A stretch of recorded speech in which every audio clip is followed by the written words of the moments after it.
Welcome to Beverly Unitarian Church online worship. I'm the Reverend David Schwartz, minister here at Beverly Unitarian, and it is a pleasure to be with you virtually this morning in our online service. We are a Unitarian Universalist congregation of children, youth, and adults. We're a community of many races, of many identities, many genders and sexual orientations. We're a community of different abilities and educations and life experiences. And instead of ironing that all smooth, we celebrate that difference and diversity. We celebrate a diversity of belief, striving always to make space for more. All of you is sacred. All of you is welcome here. Whatever your past is like, whatever this present moment is like, we invite you to travel into the future together with us. Like other Unitarian Universalist congregations, what binds us together isn't a set of doctrinal points that we all agree perfectly on, but instead a set of shared values, a set of shared moral and ethical commitments that we make, our 7 principles. You can learn more about those online at beverlyunitarian.org or uua.org. We are especially delighted to welcome visitors, and I hope you'll stay for the virtual coffee hour after the service on Zoom. Use the link that's going to be shared at the very end of the service or that you got in your Friday email, and I very much look forward to the day when we can worship together in person. Though we're physically distanced, we can stay connected. Check out our Facebook page, visit the website, subscribe to this YouTube channel so that you get notified as new things are posted. Contact the office to sign up for our monthly newsletter and the weekly Friday email blast, and feel free to reach out to me. I am thrilled this morning to mention 2 things. First, this afternoon, Sunday, September 13th at 1 o'clock, we are going to meet in person, not for an ice cream social as much as an ice cream socially distant gathering. Bring your mask, come gather outside on the lawn, bring an umbrella if the weather looks iffy, because we're not going inside. We're going to do this safely, but we're going to gather together. It would be wonderful to see you if it's possible, but always safety first. You know which came first, the chicken or the egg? Safety. Safety always comes first. That's a dad joke. I am thrilled this morning also to get to introduce and welcome in this worship service our intern. For the next 2 years, Julia Jones is going to join with us and be our intern here half-time. A lot of the work this fall is for her to get to know all of you, get to know the rhythms and the routines and all the ins and outs of church life. So I hope you'll join in giving her a warm welcome when you see her, whether in the coffee hour chat or dropping in on a committee meeting or a call and conversation. This morning, our chalice is going to be lit by Julia, and I am thrilled to be able to pass this off to her, to introduce herself to you all and to light her chalice. Thank you, David, and thank you to all of you in Beverly. I am unabashedly delighted to be here, even in the digital here. I come to you to Illinois from my small but mighty home state of Maryland. I leave the East Coast and all of its water, my birthplace on the Anacostia River in Washington, D.C., the tides of the Chesapeake Bay and the Atlantic Ocean, and so much splashing in the creeks that flow into the Monocacy River. And after a fairly ridiculous drive over 700 miles with twin 13-year-olds, an excited UU minister, my husband Scott Hull is beginning his settled ministry at the UU Society of Geneva, and 2 very nervous dogs, I throw myself here on your community's shore, a bit parched and admittedly disoriented. It's been strange to think of myself so far from the Atlantic Ocean, the geographic feature that taught me which way was east.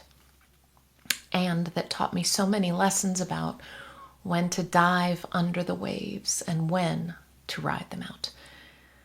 I can't tell you what a pleasure there has been in finding these new shores to walk on Lake Michigan, on the Chicago, and on my newly beloved Fox River. These are not the same waters I'm accustomed to finding myself near, and yet the resonance is the same. The speech of the water that makes up 70% of this body sings to the rivers, and the lake talks back to my blood and soothes the fears that bubble through my veins and arteries. Here I am, in conversation with the water, learning the lessons of flow and continuity, bringing all of my former experiences, all of my old swimming lessons with me, and swim and flow and float we must in this time of turbulence and transformation.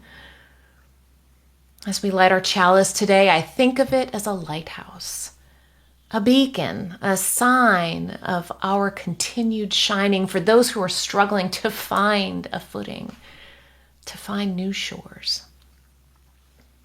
Today at our ice cream social, you'll receive a chalice, a piece of that light. We'll be distributing them, and we invite you to light them with us as we continue to meet in this digital space.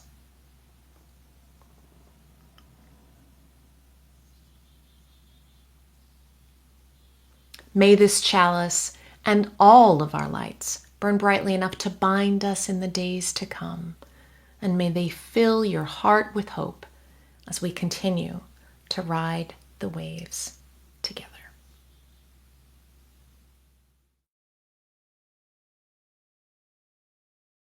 Hi everybody, my name is Mark David Buckles and I'm excited to share one of my favorite hymns with you that you may already know.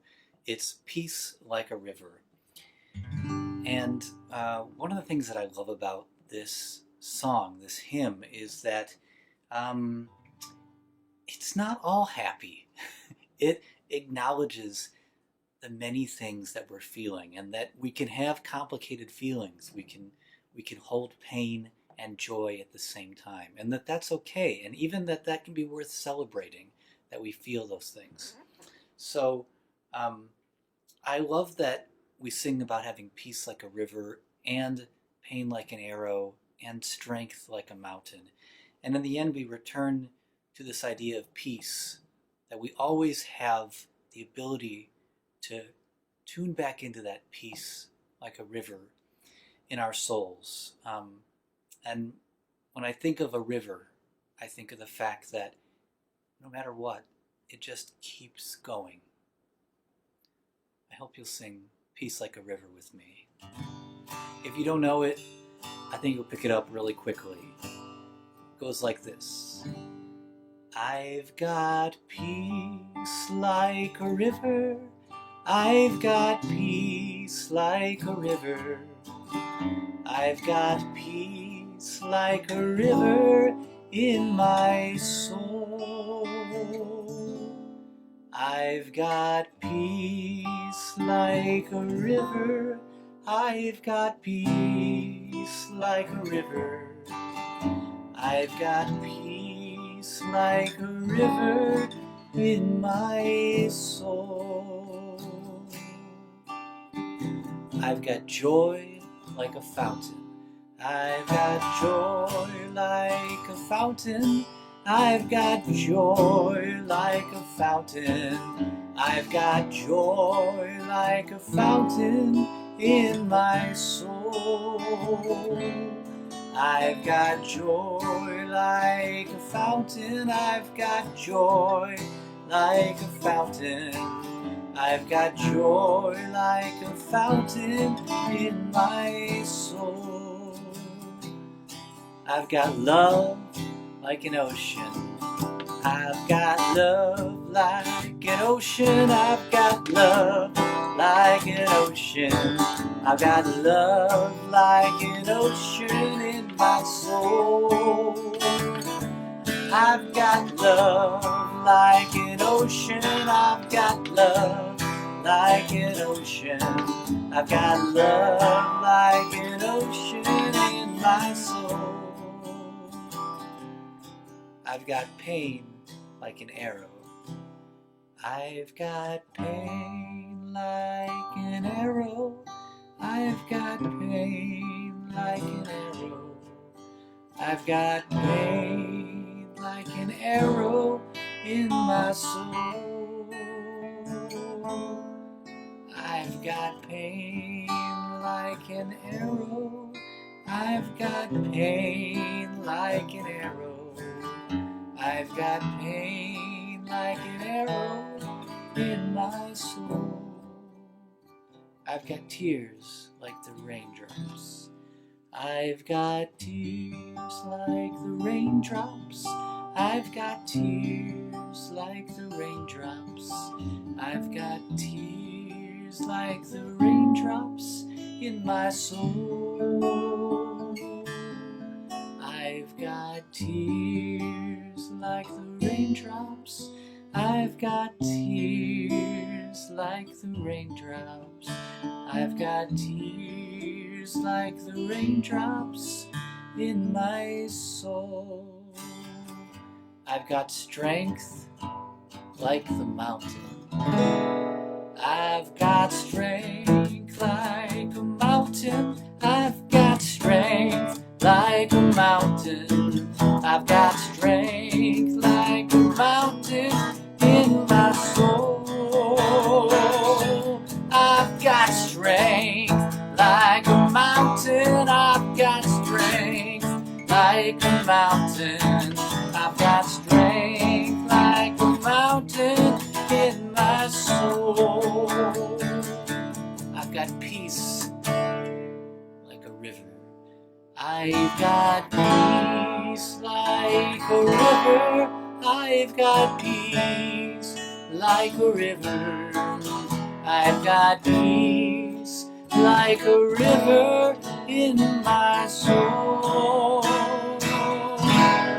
I've got peace like a river.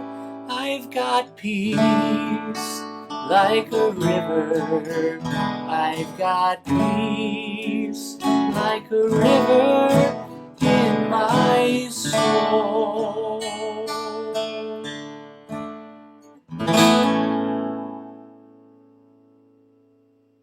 Thank you, everyone.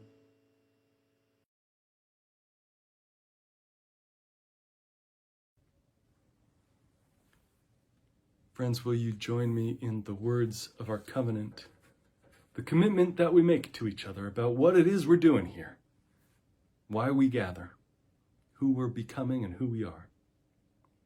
Love is the spirit of this church, and service its law. This is our great covenant, to dwell together in peace, to seek the truth in love, and to help one another. I invite you to warmly greet those who have gathered today in the chat, remembering it's public. Say hello.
Violet, you want to hear a story?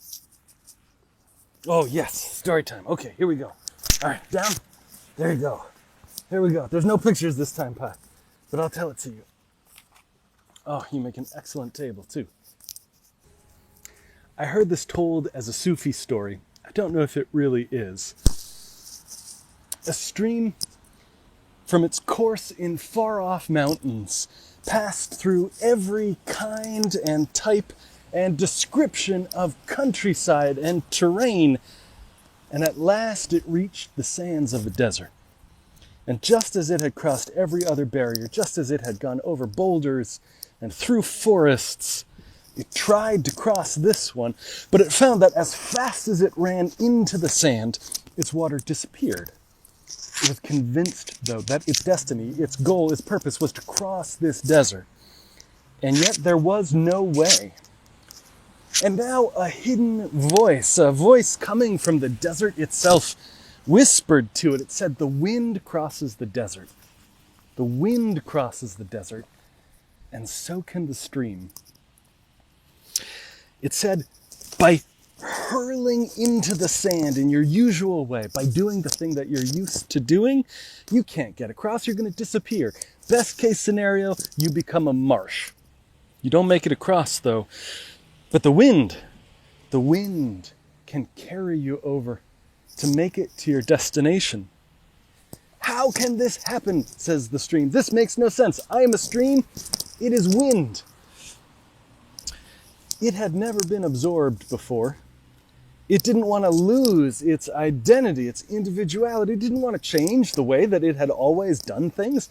It was a stream. It wanted to keep being a stream.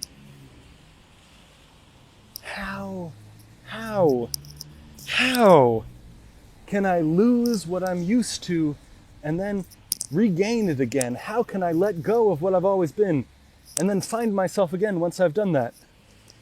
"Well," said the sand, who was very patient and answers lots of questions in this story, "well, the wind does this for you. It takes up the water. It carries it over the desert, and then it lets it fall again, and falling as water, you become the river again." So this river was a very suspicious river. This river says, "How can I know this is true? How can it be so?"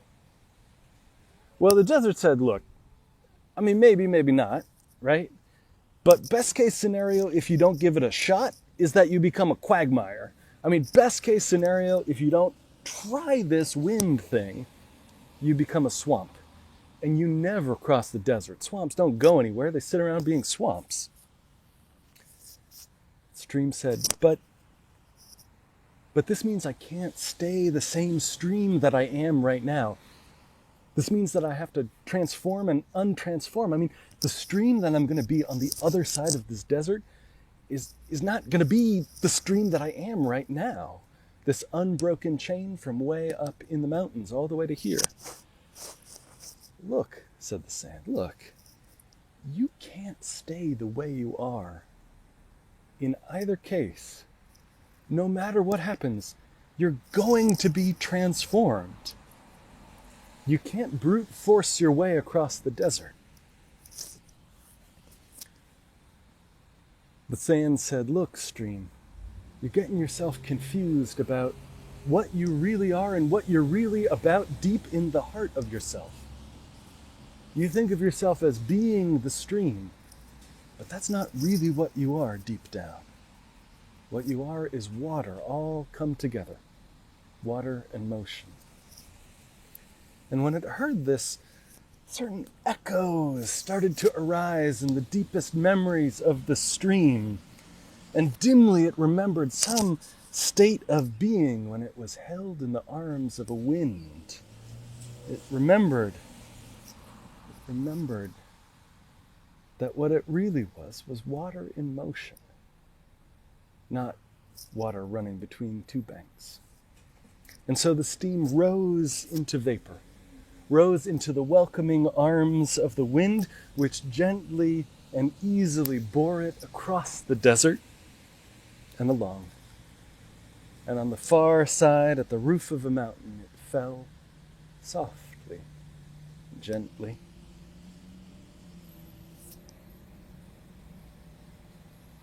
Came back together again and became a stream once more.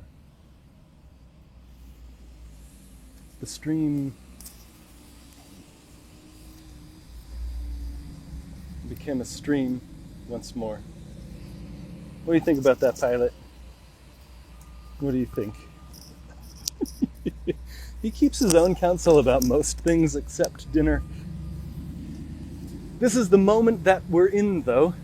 I think of this, that our little stream of a church has moved into vapor. In this case, though, electrons, ones and zeros, that are carrying me to you and you to each other and each of us to all of us. And we come back together again after all of this, however long it takes us to get through this desert of isolation. And we come back together again at the end of it. Because the essence of who we are, the essence of what church is about, is not to be meeting inside a room together. That's not the mission, that's not the center of it, that's not the heart of it. We're a people who gather. We're a people who move. A people who come together out of many droplets to form a whole, to grow our spirits, and to help heal the world. And sometimes that takes transformation and reforming on the other side, and sometimes it is not what we want to do. And that's okay. It's the work that we're called to with curiosity, with joy. It's the work that calls us into our own integrity. You think?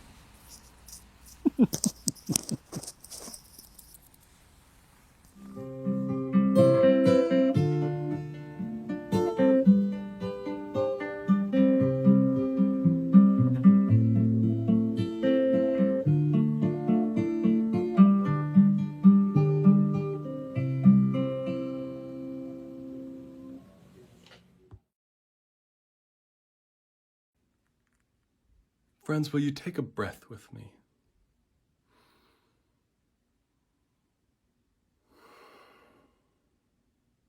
And another one. I invite you into a time now of prayer and meditation. I invite you to be here now. Be where you are. Let the place where you sit or stand hold you up and support you.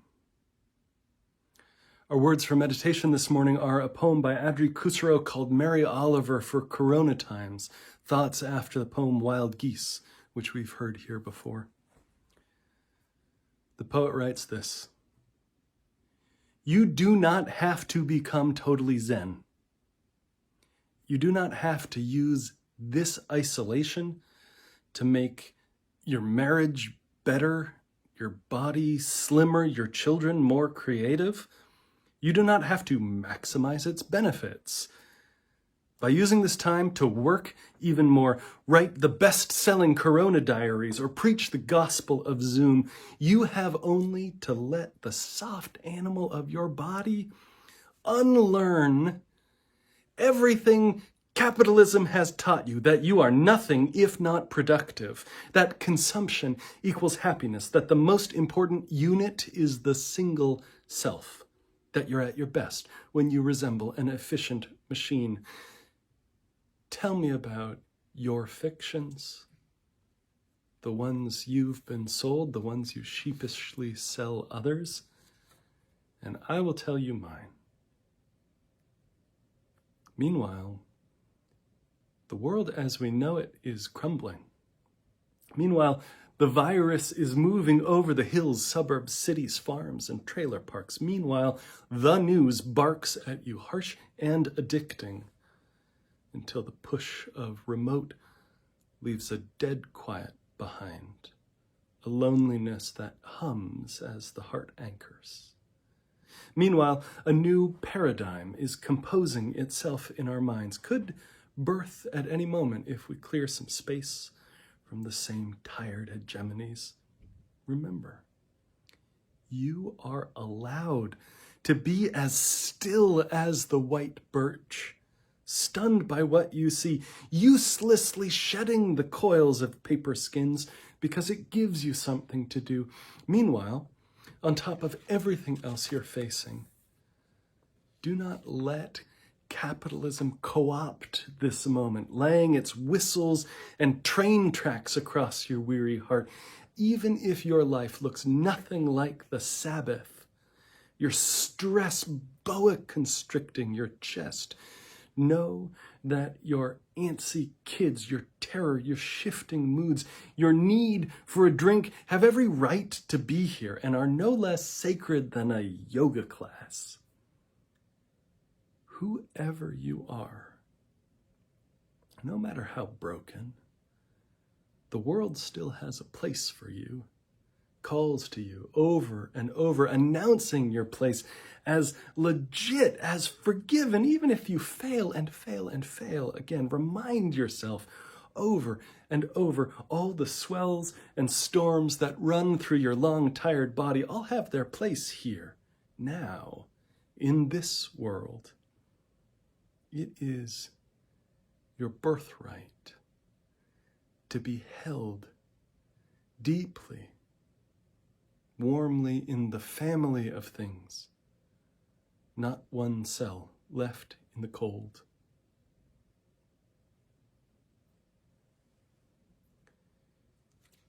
Throughout our weeks, we have many experiences, some of joy and some of sorrow, some overwhelming, some lonely, some isolating, some in two full houses.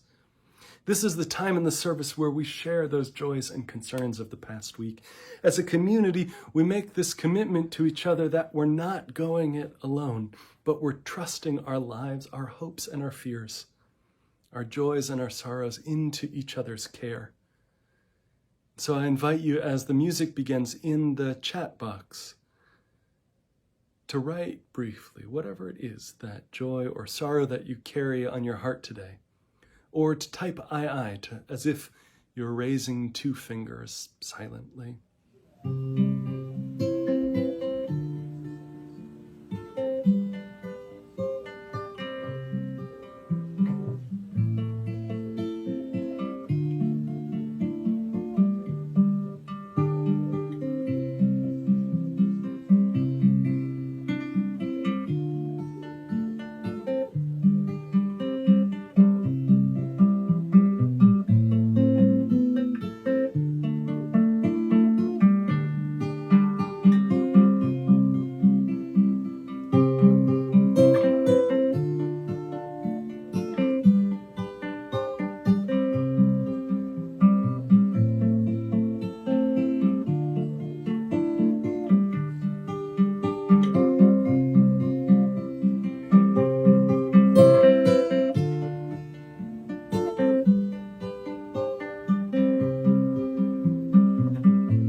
We draw from many wells, from oceans and ponds, from Lake Michigan and the Chicago River. We draw from faraway places and from the puddles in our own backyards. Yet all are refreshing. Each rivulet is cleansing, each capable of nurturing, of sustaining life. As people of faith, we draw inspiration from many sources, from earth and sky, from poetry and legend, from art and music, from conscience and the law written in our own hearts, each satisfying our deep thirst for meaning and the yearning for justice that rolls down like waters in the soul. One of the meanings for the word communion is united in a common fellowship. A droplet of water alone has no color. It remains clear, almost invisible. But in combination, the many drops together can create a rainbow, make unseen realities present for all to witness. Together, we aspire to represent that full spectrum of humanity and to make love and justice and hope visible on the earth. Therefore, on this annual Ingathering Sunday, we begin the church year with our water communion. Just as water exists individually as molecules and droplets, and collectively as lakes and oceans, we are united as individuals into a living tradition that flows through each of our homes and that flows through time. In any other year, at this service, each of us would pour a small amount of water, maybe brought with you from summer travels or wild source, or from a kitchen faucet, or from the carafes we put at the front of the church, and bringing that water, merging it together, all of us pouring in our own little bit, symbolizes our fellowship. We come from many sources. We come from many pasts. We are young and old. We are new to the congregation, and we are longtime members. In any other year, I might invite you to remember that this mingled water is made sacred by the many hands that have poured it with intention and love, the many stories that each drop contains, the many lives surrounding it in this unique moment, connected by commitment and faith. But it is a different moment that we dwell together in right now.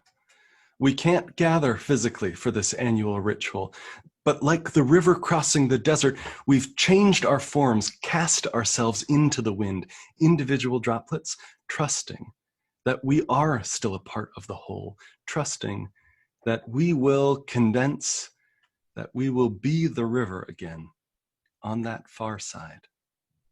Amen. Amen.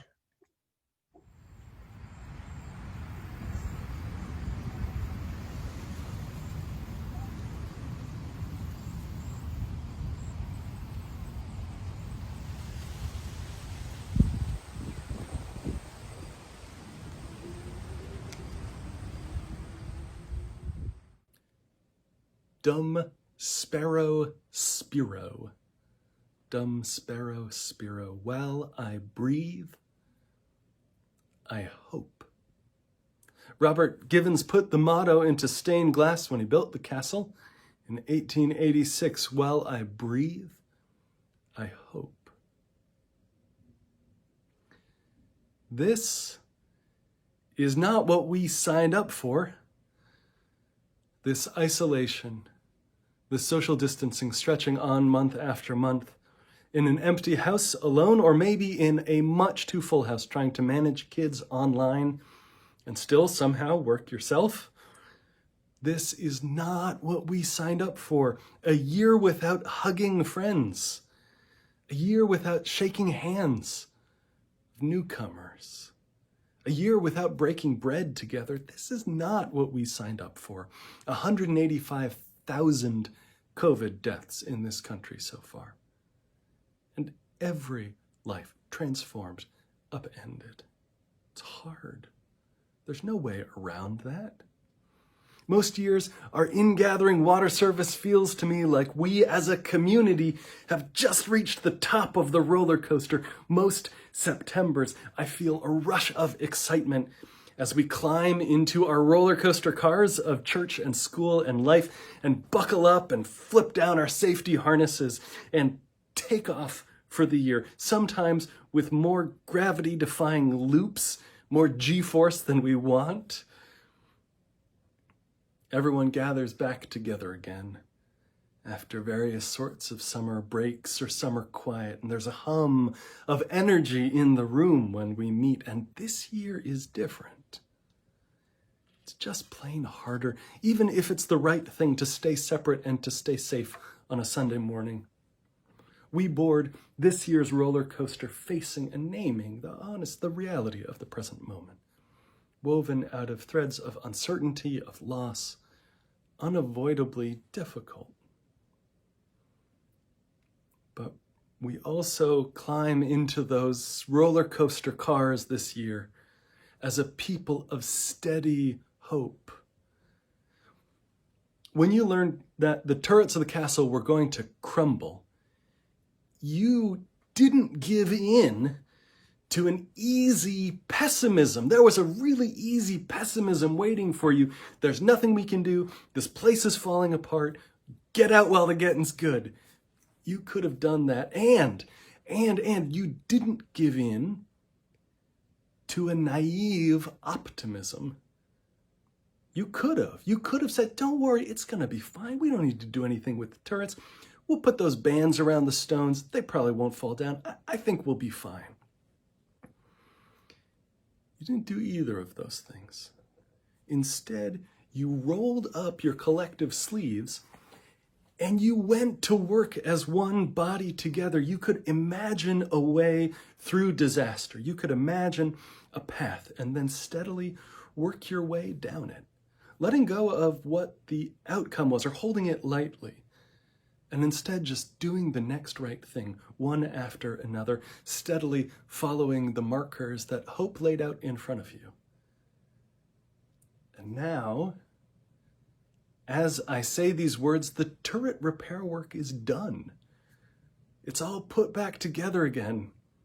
It'll last us another 130 years. And the roofing has started. Dumb sparrow, Spiro, while I breathe, I hope. Like every breath, every drop of hope is precious. Early in the pandemic, Damian Kulish from the band OK Go wrote this. He said, "For all of us, the future has gotten scarier and more unknowable, and it's bearing down on us faster. But for me," he says, "for me, as this new strain of anxiety has spread, it's brought an incongruous companion, a new breed of hope. It's subtle and diffuse, but in the moments when the anxiety lets up, those moments may be far between, it's there, hovering in the periphery of my consciousness." He says, when the status quo evaporates, anything's possible, for better or for worse. Crises are when we learn who we are.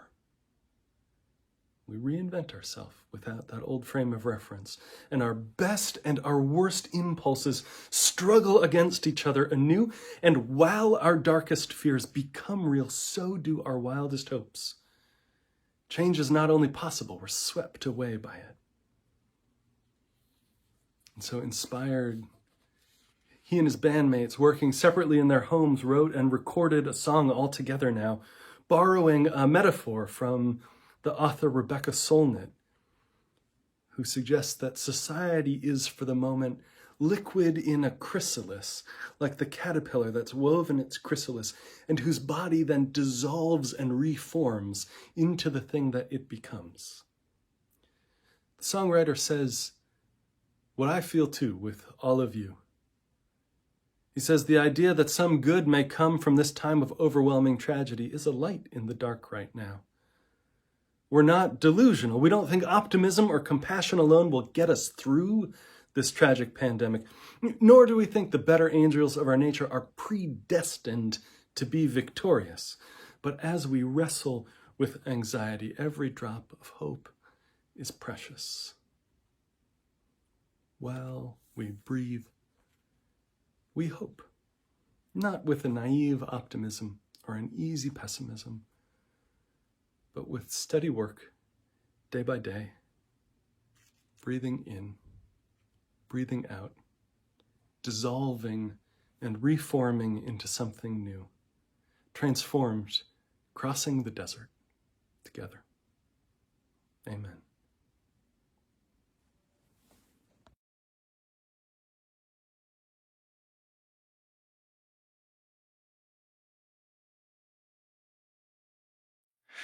It's all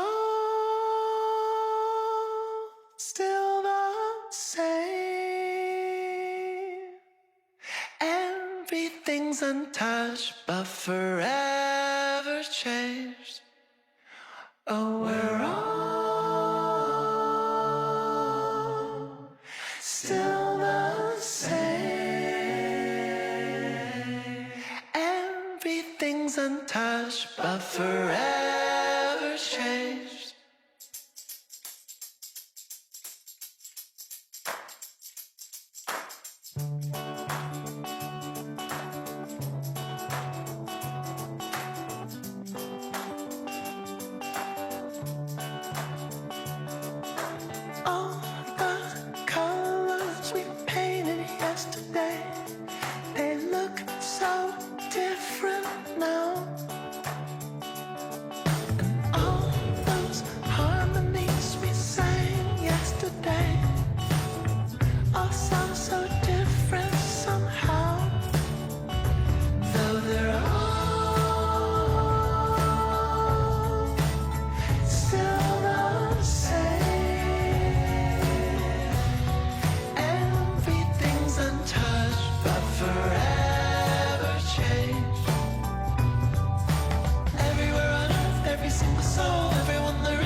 and our worst selves live in that moment there, sparring over who draws the new maps. And though their lines may look the same, everything depends on who wins that game. Everywhere on earth, every single soul, everyone there is, all together now. And everyone alone, all together on the precipice. All that matters then, all that matters now, all that matters after the world shuts down. All of it dissolved, all together in the chrysalis. Together in the chrysalis. Now the impossible's happening, a million knots that we were told can't be untied, would always hold on unraveling. And even while heavens fall, the fog still wrapped around us all. And when it's snuffed out every last star, we'll see just who we are, just who we are. All together now, all together now, all together alone in the chrysalis. We're all together now, all together now, all together alone in the chrysalis. We're all together now, all together now, all together alone in the chrysalis. All together now, all together now, all together alone in the chrysalis. We're all together now, all together now, all together alone in the chrysalis. All together now, all together now, all together alone in the chrysalis. We're all together now, all together now, all together alone in the chrysalis. All together now, we're all together alone. The poet writes, "You do not have to become totally zen. You do not have to use this isolation to make your marriage better, your body slimmer, your children more creative. Whoever you are, no matter how broken, the world still has a place for you, calls to you over and over, announcing your place as legit, as forgiven. Even if you fail and fail and fail again, it is your birthright to be held deeply, warmly in the family of things, not one cell left in the cold."